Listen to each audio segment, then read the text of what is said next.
Shoah ahora.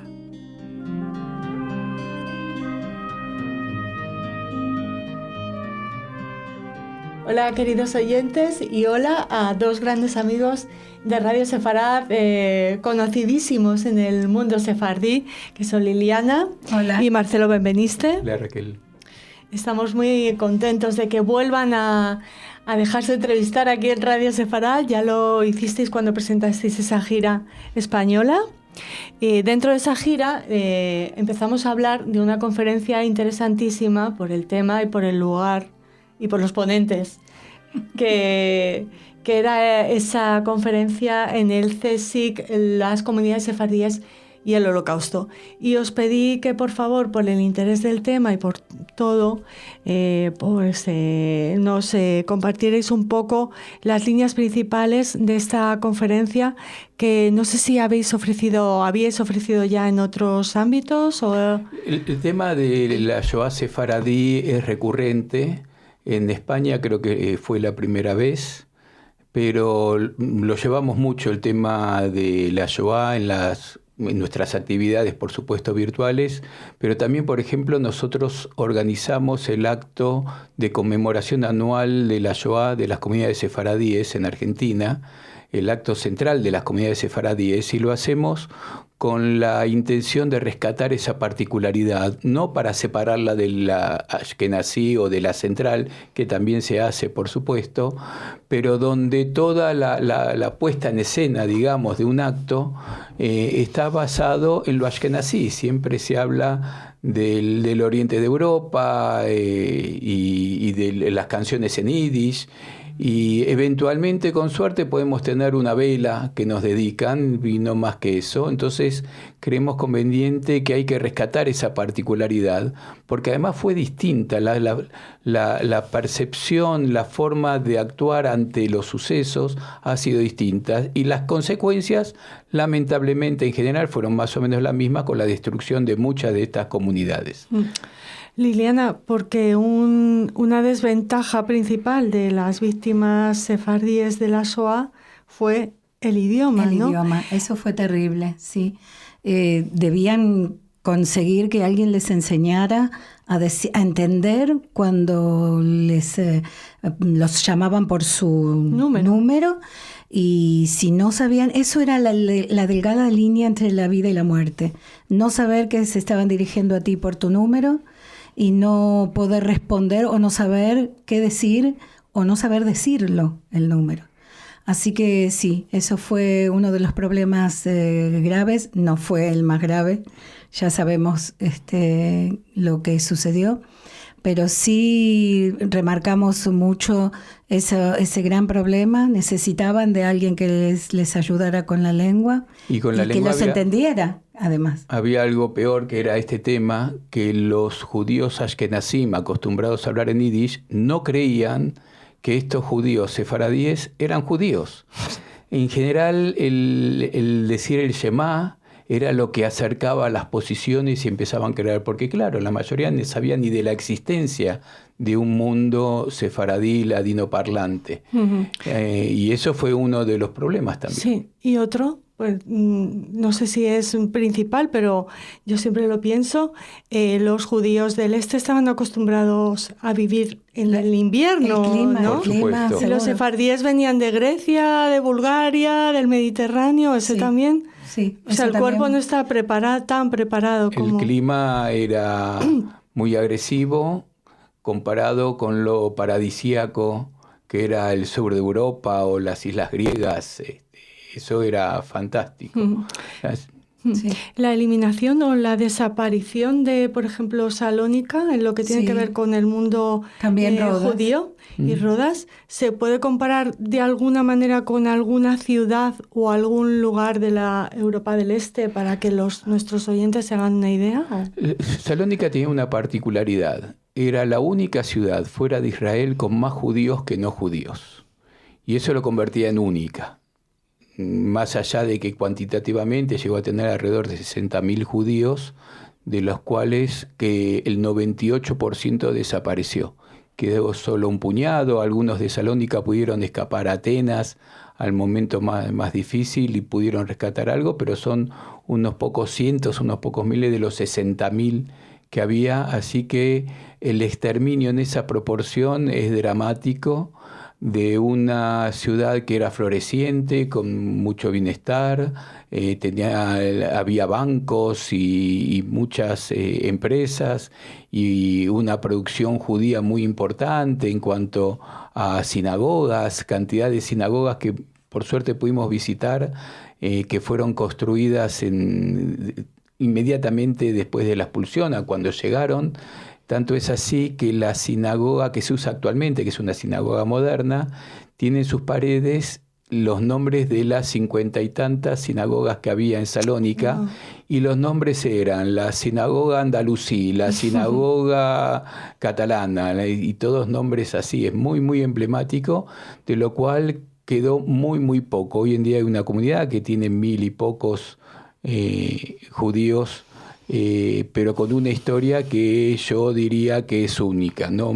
Digamos, como destrucción, sí hay muchas comunidades que se destruyeron, pero en esa proporción, en esa como característico es único, sumado al hecho de que Salónica después recibió la inmigración griega por las guerras con Turquía, y empezó a aparecer antisemitismo entre sus conciudadanos, los griegos. Entonces ahí empieza a complicarse y bueno, el final es desastroso realmente. Sí, entiendo que comunidades pequeñas, tanto ashkenazíes como sefardíes, desaparecieron completamente, pero comunidades tan grandes que no se hayan podido recuperar del genocidio, eso no sé si fue tan así en los dos lados. O sea, que sabemos que Francia deportó, que Italia deportó, pero las comunidades se recuperaron. Y Salónica es una comunidad que no se recuperó a eso. Podemos decir, Liliana, que igual que se comenta que la Shoah acabó con el Yiddish de alguna manera, la Shoah también acabó de alguna manera con el judío español. No acabó del todo, porque tuvimos la gran suerte de que los judíos en Turquía no fueron afectados por el nazismo. Y la cuna más profunda de la lengua y los referentes fueron Estambul y Esmirna. Así que nos quedó ahí mucha cultura y se guardó un poco. Pero sí, comunidades enteras que se perdió y que sus descendientes ya no volvieron a hablar la lengua. ¿Seguro? Algo similar pasa con la Jaquetía, donde Marruecos también, al estar más o menos, al menos no sufrir la desaparición de esa forma, sí sufrió la guerra, pero no de esta forma, bueno, rescató de alguna forma la Jaquetía, aunque cuantitativamente mucho menor, y por eso es más difícil encontrar jaquetías parlantes, los jaquitos, como le dicen ellos mismos.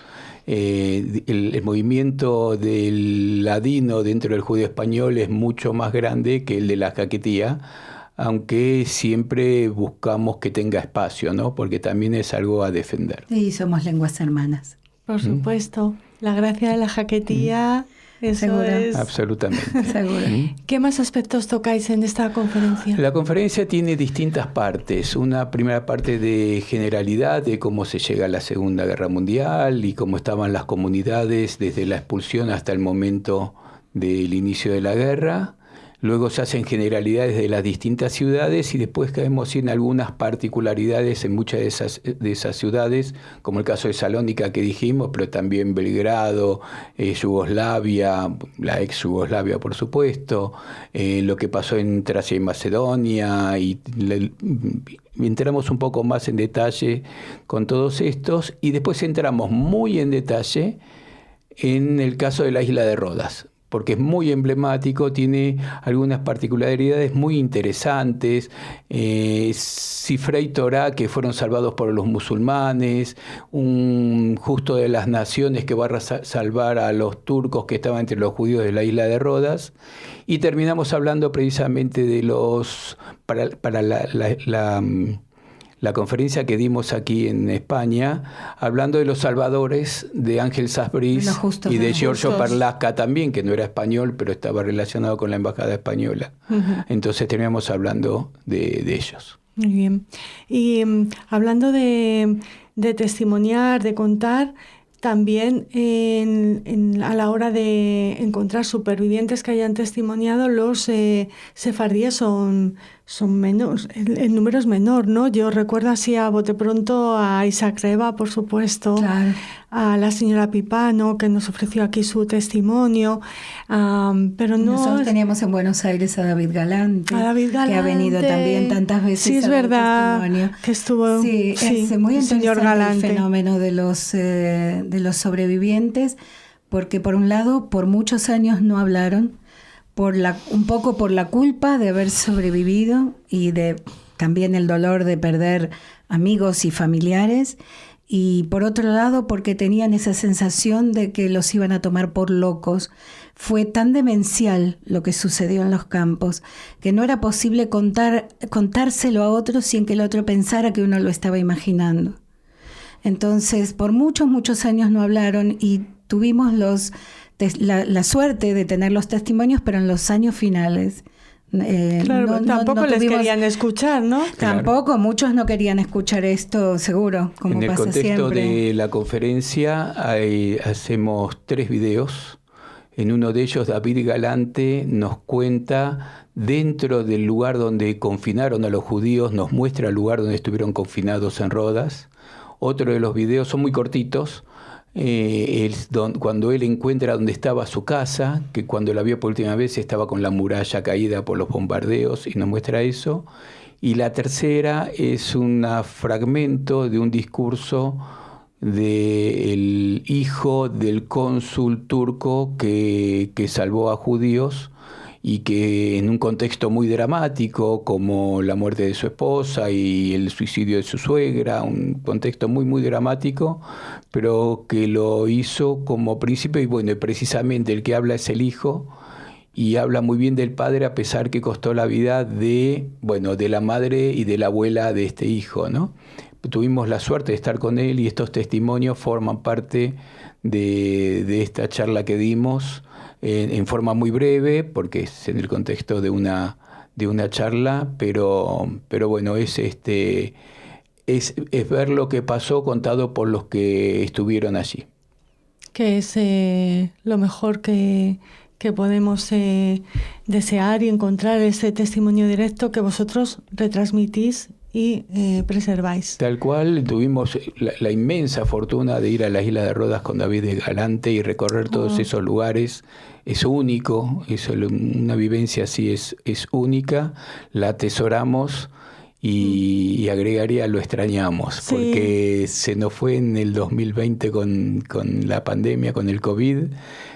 Siempre decimos, lo que no pudo Auschwitz, pudo el COVID. Y realmente lo extrañamos, así que dediquemos el cariño al recuerdo de David. Y a su familia. Sí.